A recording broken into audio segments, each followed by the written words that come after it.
ఆ కుర్చీని మడతబెట్టి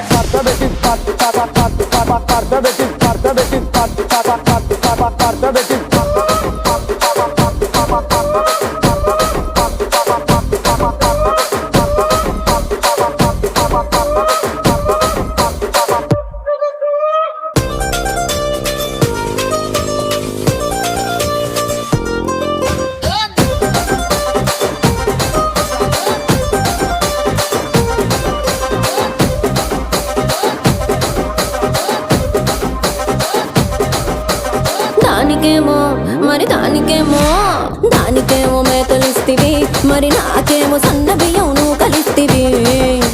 మేకలేమో వందలుగా మందలుగా పెరిగిపాయ, నాకిచ్చిన నూకలేమో ఒక్క పూట కరిగిపాయ. ఆడపచ్చరాళ్ళ తూకాలిస్తివి, మరి నాకేమో